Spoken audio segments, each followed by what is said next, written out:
사랑하시는 성도 여러분, 어제 주일 예배를 드리시고 또 건강한 새 아침이 밝았습니다. 만복의 근원이신 하나님께서 우리 모두에게 은혜를 베푸시고 또 건강에 축복을 주시기를 바라면서 1월 18일 월요일 새벽 기도를 주 앞에 성도님들과 함께 드리도록 하겠습니다. 한번 기도하실까요? 사랑하시는 하나님 아버지, 매일매일의 호흡을 주신 것이 얼마나 큰 축복임을 저희들이 이 어려운 상황 가운데서도 실감하게 됩니다. 우리에게 생명을 주신 하나님을 찬양하며 신령한 양식을 주신 하나님을 송축하며 오늘도 하나님의 말씀에 힘입어 하루를 열고자 합니다. 성령께서 역사하셔서 우리를 감동케 하시고 밝은 빛으로 우리 모두를 인도하여 주옵소서. 예수님 이름으로 기도 올리옵나이다. 아멘. 찬송 278장 여러 해 동안 주 떠나 우리 한번 찬송하시겠습니다.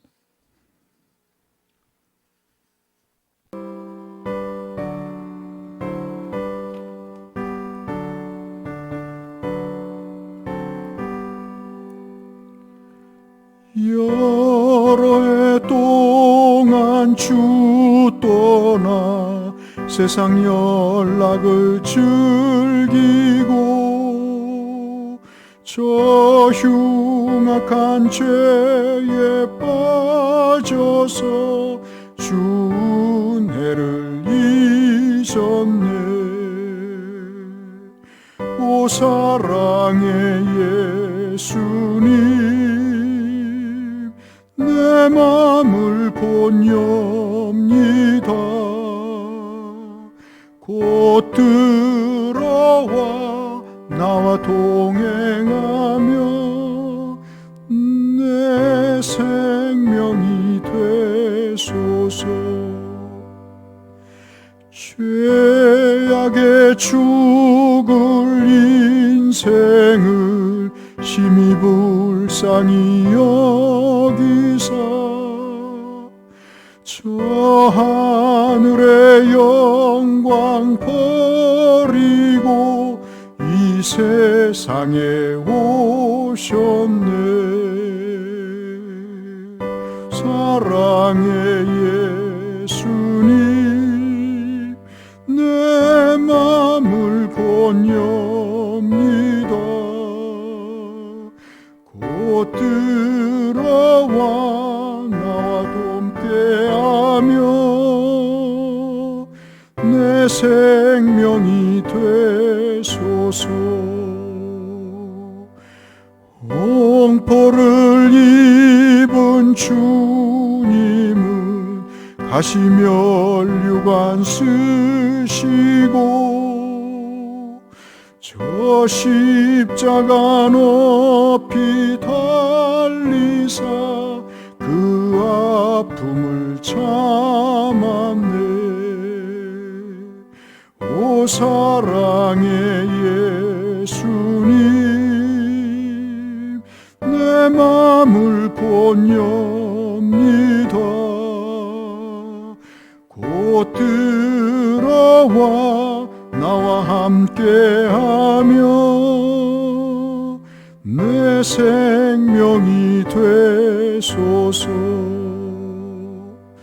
미련한 우리 인생은 주의 공로를 모르고 그 쓸쓸한 사막 가운데 늘 헤매고 다녔네. 오 사랑의 예수님, 내 맘을 본엽니다. 곧 들어와 나와 함께하며 내 생명이 되소서.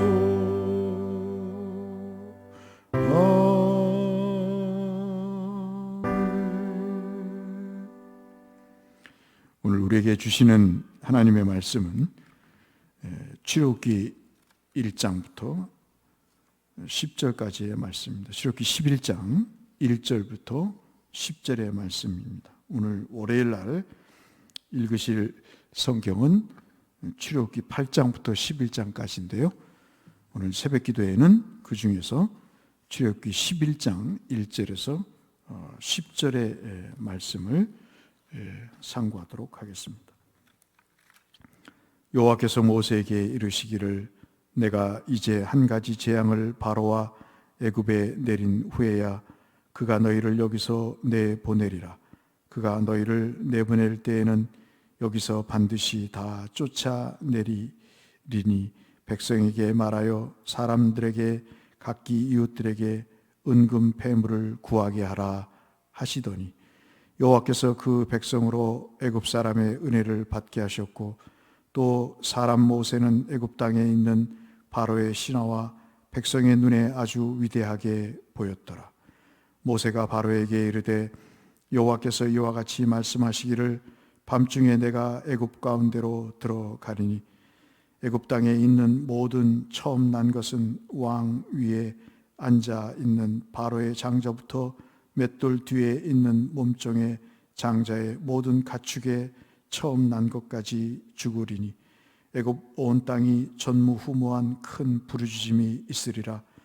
그러나 이스라엘 자손에게는 사람에게나 짐승에게나 개 한 마리도 그 혀를 움직이지 아니하리니 여호와께서 애굽 사람과 이스라엘 사이를 구별하는 줄을 너희가 알리라 하셨나니 왕의 이 모든 신하가 내게 내려와 내게 절하며 이르기를 너와 너를 따르는 온 백성은 나가라 한 후에야 내가 나가리라 하고 심히 노하여 바로에게서 나오니라. 여호와께서 모세에게 이르시기를 바로가 너희의 말을 듣지 아니하리라. 그러므로 내가 애굽 땅에서 나의 기적을 더하리라 하셨고 모세와 아론이 이 모든 기적을 바로 앞에서 행하였으나 여호와께서 바로의 마음을 완악하게 하셨으므로 그가 이스라엘 자손을 그 나라에서 보내지 아니하였더라. 아멘.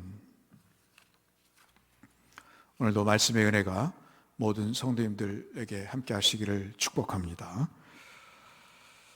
출애굽을 거부하는 바로 앞에서 하나님은 모세를 불러서 지팡이를 쥐어주시고 그 지팡이가 뱀이 되는 이적을 보여주십니다. 이 모습을 본 바로의 마술사들도 마술을 통해서 요술로 그렇게 비슷하게 행하지만 그 모세에게 주어졌던 지팡이, 뱀이 되었던 지팡이는 그 뱀이 되어서 그 애굽의 요술사들의 요술에서 만들어진 뱀을 삼키는 것으로 그 우월성을 증명해 보입니다. 아마도 적지 않은 충격이 바로에게 그리고 또 바로의 요술사들에게 있었을 것이고요. 모세와 아론과 에게도 그 신비로움은 아주 놀라울 정도였으리라 짐작이 됩니다.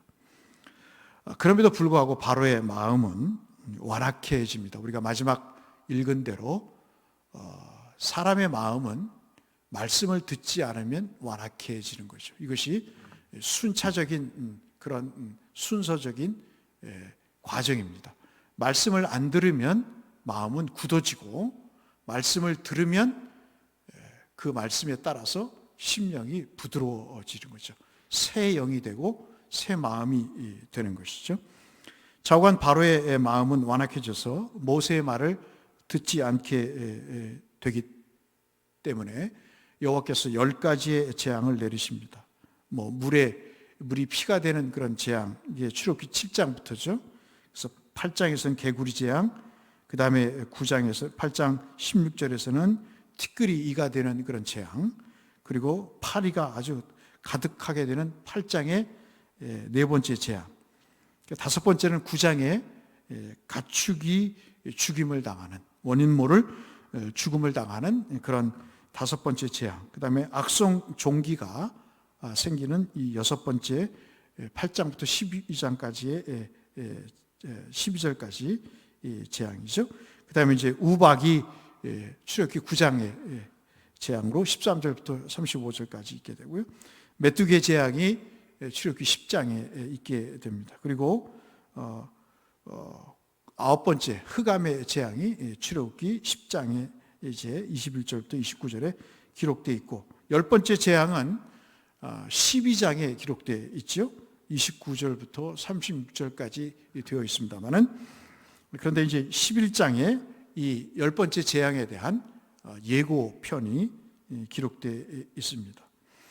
이 마지막 그 재앙, 즉 장자, 첫 것, 처음 난 것의 죽음, 이것은 이 장자 자체의 죽음을 넘어서서 이것이 모든 것을 죽이게 되는, 그런 모든 것이 죽는다고 하는 그런 상징적인 의미가 있다는 점에서 애굽 사람들에게 있어서는 오늘 성경의 말씀대로 전무후무했던 그러한 아픔의 사건이겠습니다.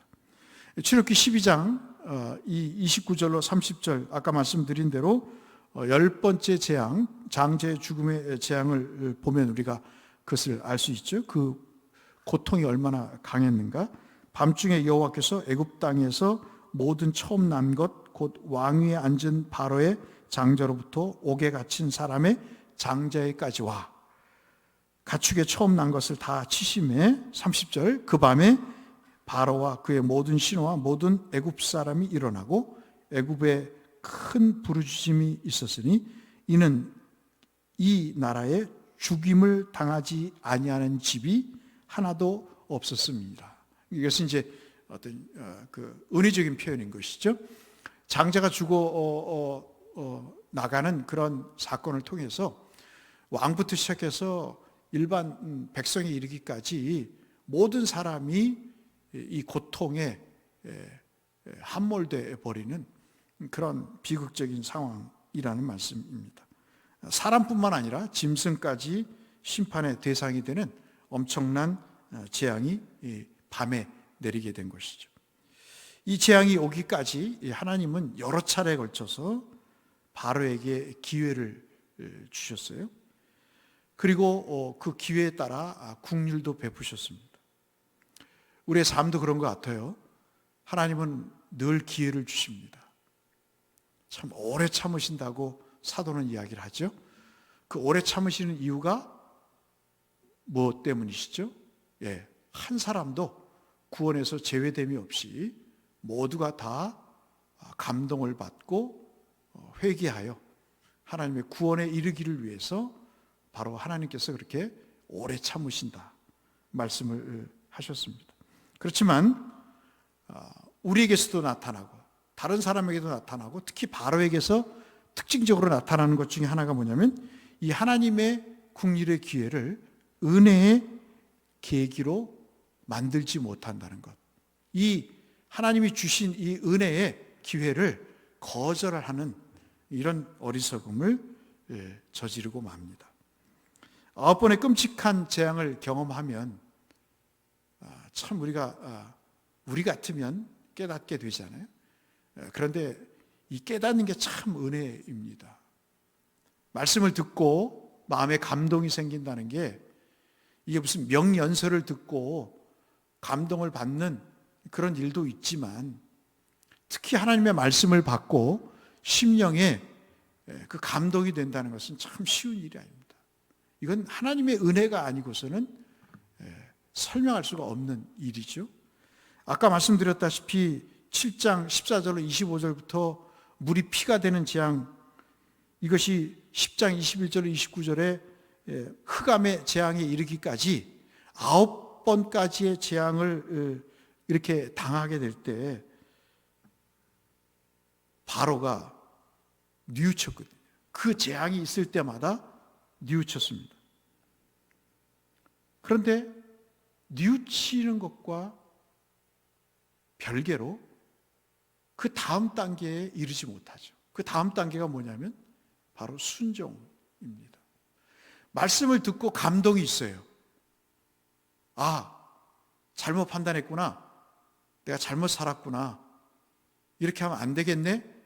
라고 예배당 안에 앉아 있을 때는 그런 생각이 들지만 예배당 문을 나가서 세상 사람들과 또는 세상의 일들과 뒤섞여 살다 보면서 어떤 생각이 들죠? 예배 시간에 그랬던 마음. 설교를 듣고 그럴 수도 있지. 그렇지만은 현실은 그렇지 않아. 현실은 달라.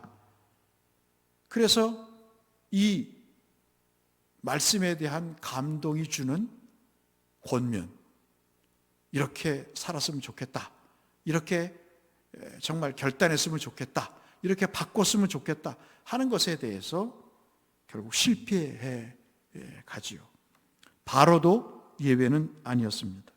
바로는 재앙을 만날 때마다 말씀드린 대로 모세와 약속을 합니다. 정말 백성들을 내보내주겠다 이야기를 하죠. 그런데 여러분, 우리가 꼭 기도할 것이 하나 있습니다. 고집입니다. 그리고 교만입니다. 이것은 내 생전에 없도록 해달라고 우리가 기도를 해야 될 중요한 내용이죠. 이 고집과 교만이 왜 문제가 되냐면 사람을 강팍하게 만듭니다. 그리고 사람을 완고하게 만듭니다. 수용성 있는 사람이 되지 못하게 해요. 다친 사람으로 자기를 더 굳게, 더 완고하게 만들어갑니다. 사회생활을 하다 보면 우리가 어떤 대인관계를 갖다 보면 수용적인 사람이 있잖아요. 개방적인 사람이 있습니다. 관용적인 사람이 있어요.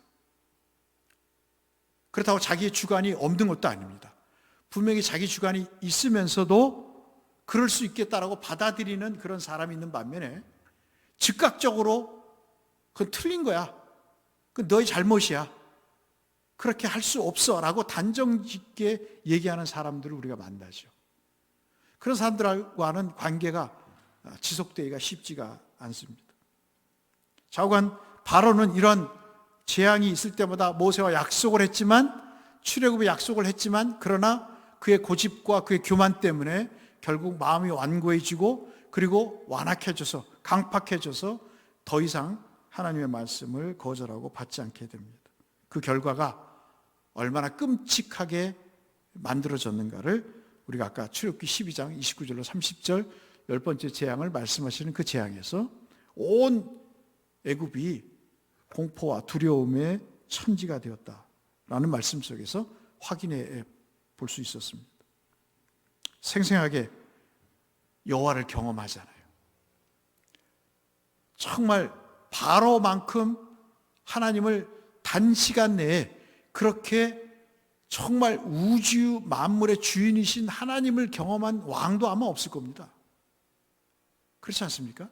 우리가 삶을 살면서 성도가 갖는 혜택이 뭘까요?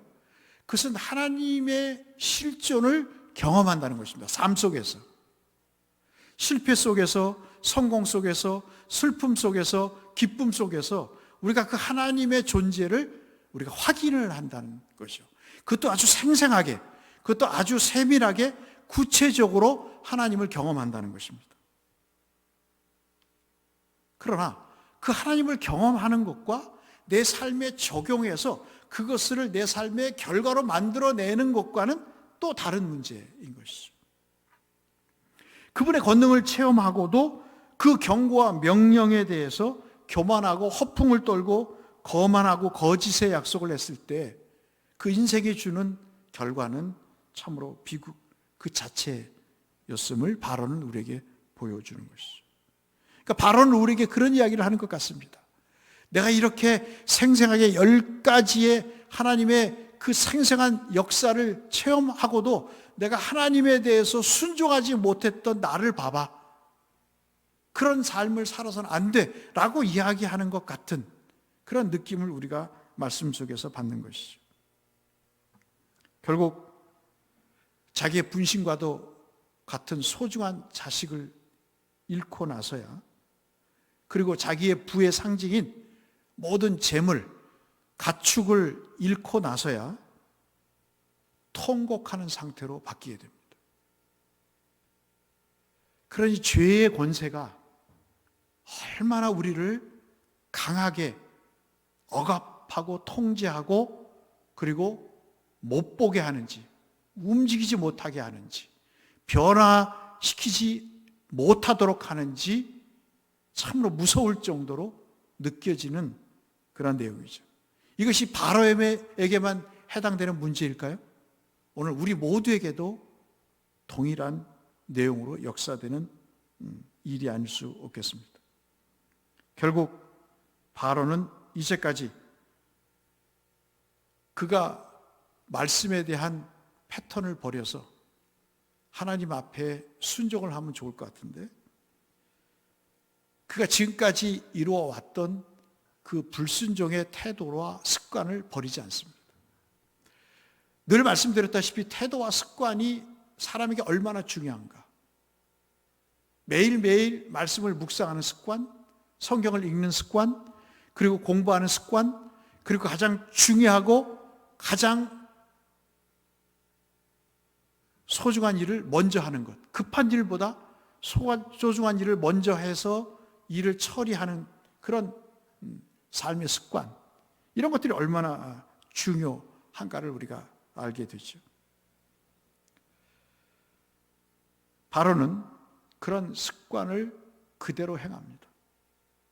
말씀을 듣지 않는 거만하고 교만하고 고집스러운 태도를 버리지 않습니다.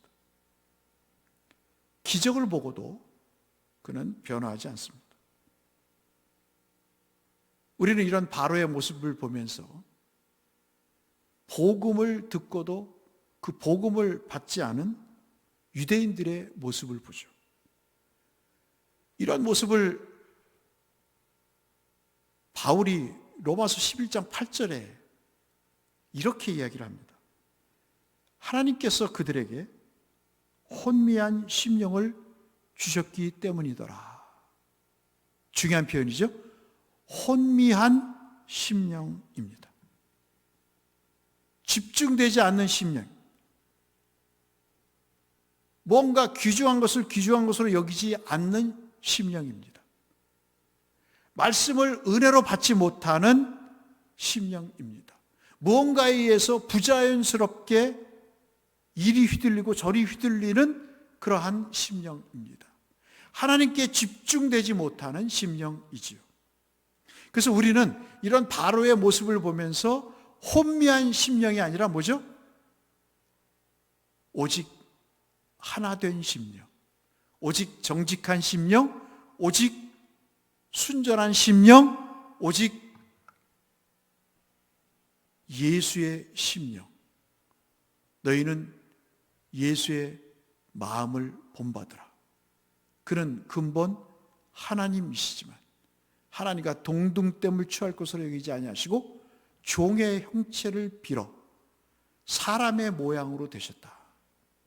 그 모든 일련의 과정이 뭐죠? 하나님을 향한, 하나님이 당신 예수 그리스도를 통해서 구원하시고자 하시는 그러한 계획과 뜻에 부합되는, 거기에 집중되고 거기에 초점이 맞춰지는 하나님을 향한 올곧된 심령, 혼미한 심령이 아닌 순전하고 온전한 심령이었기 때문에 가능하셨던 것이죠. 우리 이것을 구해야 될 것입니다. 오늘 본문이 말씀해 주시는 것은 바로 이러한 내용일 것입니다. 재앙을 피할 수 있는 열쇠를 줬어요. 그것을 받고도 사용하지 않습니다.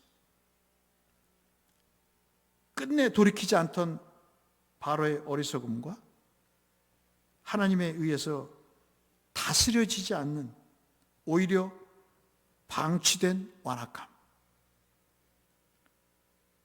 이것을 우리가 바로에게서 봅니다. 우리는 기도해야 될 것입니다. 우리 심령이 금년 한 해 이 말씀을 읽으면서 어떤 심령이 돼야 되죠? 혼미한 심령이 아니라 온전한 심령, 순전한 심령, 존귀하고 참으로 하나님을 향한 올곧은 그런 심령이 되어야 됩니다. 다시 말씀드리면 하나님의 다스림을 받는 심령이 되어야 됩니다. 완고한 심령, 고집스럽고 거만하고 거역하는 심령이 아니라 뭐죠? 순종하고 아멘으로 화답하고 그리고 행위로 실천으로 결단해서 옮기는 그런 심령, 적용의 심령이 우리에게 필요한 그런 때임을 알고 기도해야 되는 것이죠. 이런 은혜가 있기를 주의 이름으로 축복합니다. 근데 반면에 이 말씀을 마치고 나서 보시면 1절부터 시작해서 2절 그리고 우리가 13절, 14절을 읽지 않았습니다만 이런 모든 내용을 통해서 주께서 뭘 우리에게 말씀해 주고 계십니까? 이 말씀은 바로 택한 백성에게는 구별된 조치를 취하시고 계신다는 것입니다. 1절에도 보시면 반드시 다 내쫓아 내리니, 이게 무슨 말이냐면 쫓아내고 또 쫓아내, 애굽에서부터 이스라엘 백성들을 나오게끔 하겠다는 것이, 이게 하나님의 절대적인 의지인 것이죠. 그것도 모자라서 각종 귀금속과 보석으로 된 그릇까지 하나님이 그들에게, 애굽 사람들에게 은혜를 베풀게 만드신다는 겁니다. 이것은 이미 창세기 15장 13절로 14절에 약속하신 거잖아요. 여호와께서 아브라함에게 이르시되 너는 반드시 알라, 내 자손이 이방에서 객이 되어 그들을 섬기겠고 그들은 몇 년 동안이죠? 400년 동안 내 자손을 괴롭히리니 그들이 섬기는 나라를 내가 징벌할지며, 지금 이제 10가지의 재앙까지를 말씀하시는 겁니다. 그 후에 내 자손이 큰 재물을 이끌고 나오리라. 이것이 창세기 15장 13절로 14절에 예언한 말씀입니다. 이 예언대로 지금 출애굽기 11장을 보시면 2절 이하에 보시면 그 내용들이 그대로 적용되고 있는 것이죠. 참 소름 끼치는 일이 아닙니까? 400년 후에 이 말씀이 이루어지고 계시는 거죠. 그러니 우리가 말씀을 믿지 않는 것이 어리석음이요, 말씀을 듣지 않는 완고함이 참으로 무지한 불행의 시작인 것이죠. 사랑하는 성도 여러분, 말씀은 여호와를 알게 하십니다. 그분이 어떤 분인가를 알게 하세요. 그분이 얼마나 신실한 분인가를 알게 하십니다. 그분이 우리의 삶을 얼마나 사랑하시는지를 알게 하시는 그런 과정입니다. 우리가 말씀을 들음으로 믿음이 생기고, 믿음이 열정을 만들고, 열정이 삶의 변화를 만들게 되는 것이죠. 3절 말씀은 어떻습니까? 애굽 사람들의 말씀드린 대로 은혜를 받게 하셨고, 모세는 애굽 바로와 신하 백성들의 눈에 위대한 존재로 보이게 하시다. 그들은 종의 신분이었습니다. 그들은 목동이었습니다. 누구도 거들떠보지 않는 사회적 신분이 저급한 사람들이었습니다. 그러나 그 사람들을 하나님이 존귀하게 이렇게 세우셔서 하나님의 자녀들로, 하나님의 사역자들로 세상 사람들의 눈에 보기에 어떻게 해요? 존귀한 사람으로 비춰지게 만드시는 거죠. 언제요? 하나님이 누구신가를 알게 할 때 그들을 그렇게 존귀하게 세워가신다는 겁니다. 7절 말씀은 그러나 이스라엘 자손에게는 사람에게나 짐승에게나 개 한 마리에게나 그 혀를 움직이지 아니하리니, 아무런 해를 받지 않게 하리니 여호와께서 애굽 사람과 이스라엘 사이를 구별하는 줄을 너희가 알리라. 항상 주님은 그렇게 해오셨어요. 우리를 세상에 살게 하셨지만 하나님은 우리를 구별케 하셨습니다. 이 세상이라고 하는 영적인 애굽에서 살게 하셨지만, 그러나 비록 그 신분이 낮고 천한 종이었지만 하나님은 우리를 그런 자리에 두지 않으셨어요. 이 땅에 두 발을 딛고 살지만 우리는 존귀한 자로, 하나님은 구별된 자로, 거룩한 자로, 우리를 선택한 자로 하나님 우리를 세워 오셨습니다. 세상과 구별해서 택한 백성에게 은혜를 베푸시는 하나님을 우리가 발견하게 됩니다. 심판 중에도 택한 백성에게는 은혜를 베푸시는 하나님의 모습을 우리는 발견하게 됩니다. 하나님은 이 심판을 통해서 하나님의 자비로운 국률에 대해서 교회와 성도들에게 무언가를 알려주시는 거예요. 하나님의 참으로 약속을 지키시는 그 무한한 내 사랑을 세상에 보여주시는 것입니다. 모든 기회를, 은혜를 성도들에게도, 믿지 않는 바로에게도, 애굽 사람들에게도 기회를 주시지만 특별히 하나님은 택한 백성에게 순종을 통해서 그 기회가, 은혜가 되게 하신다는 사실도 우리에게 발견하게 됩니다. 심판을 통해서 하나님은 악한 세력에게도, 믿음의 이스라엘에게도 당신을 알리십니다. 이로 말미암아 나를 여호와인 줄 알리라. 이게 출애굽기의 주제잖아요. 7장부터 시작해서 8장, 9장, 그리고 10장에도 우리가 출애굽의 그 역동적인 사건들을 기록하는 그 초기의 장면 속에서 주님이 반복해서 말씀하신 내용이 뭐죠? 이 출애굽을 통해서 잊혀졌던 400년 동안 하나님이라는 존재를 몰랐던 이스라엘에게 하나님을 알게 하시고, 그와 동일하게 하나님이라는 존재를 몰랐던 애굽의 바로와 그리고 백성들에게도 하나님이 누구신가를 알게 하시는 그 중요한 대목 속에 이로 말미암아, 이 출애굽으로 말미암아, 이런 기적으로 말미암아, 이런 은혜로 말미암아 여호와가 누구신지를 알게 하시는 것, 그것이 복이라는 것입니다. 여러분은 무엇을 더 많이 아십니까? 갈수록 목사로서 마음에 고통스러운 것은 사람과의 관계가 넓어지면서 그 사람과 관계를 맺는 시간만큼 하나님과 관계를 맺는 것이 점점 줄어들고 있다는 것. 그것이 제게는 참으로 아픔이 아닐 수가 없습니다.